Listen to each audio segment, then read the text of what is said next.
حج کی 3 قسمیں۔ اسی طرح یہ بات بھی آپ اچھی طرح سمجھ لیں کہ حج 3 طرح کا ہوتا ہے۔ نمبر 1 حج افراد، نمبر 2 حج قران، نمبر 3 حج تمتع۔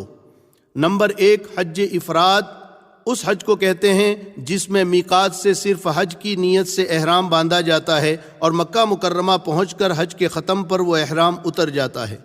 نمبر 2 حج قران اس حج کو کہتے ہیں جس میں میقات سے حج اور عمرے کا ایک ساتھ احرام باندھا جاتا ہے اور حاجی اسی احرام کے ساتھ عمرہ کرتا ہے اور اسی احرام کے ساتھ حج کرتا ہے اور حج کے ختم پر وہ احرام اترتا ہے۔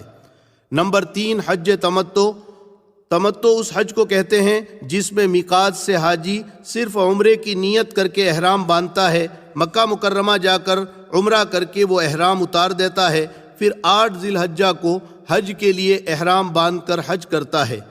یہ طریقہ تینوں میں سب سے آسان ہے اور اس میں پابندیاں کم ہوتی ہے، اس لیے عوام کو اسی کا مشورہ دیا جاتا ہے۔ یاد رکھیں حج کی ان تینوں قسموں میں فرق ہے۔ پہلا فرق یہ ہے کہ افراد میں صرف حج کی نیت ہوتی ہے اور قران میں حج عمرے کی ایک ساتھ نیت ہوتی ہے اور تمتع میں صرف عمرے کی نیت ہوتی ہے۔ دوسرا فرق یہ ہے کہ افراد اور قران میں احرام شروع سے حج کے ختم تک باقی رہتا ہے اور تمتع میں عمرہ کر کے احرام کھل جاتا ہے، پھر حاجی اپنے کپڑوں میں رہتا ہے اور 8 ذی الحجہ کو حج کا احرام باندھتا ہے۔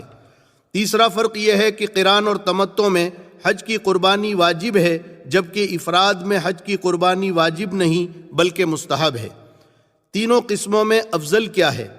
احناف کے نزدیک قران افضل ہے، پھر تمتع کا درجہ ہے، پھر افراد کا درجہ ہے۔ آپ حضرات فضیلت کے ساتھ سہولت کو سامنے رکھتے ہوئے ان میں سے کسی ایک حج کی نیت کریں۔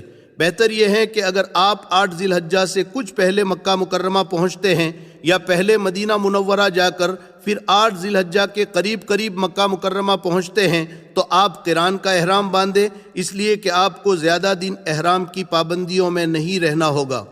اور اگر آپ 8 ذی الحجہ سے 15-20 دن پہلے مکہ مکرمہ پہنچتے ہیں تو پھر بہتر یہ ہے کہ آپ تمتع کا احرام باندھیں تاکہ آپ پر زیادہ دنوں تک احرام کی پابندیاں نہ لگیں۔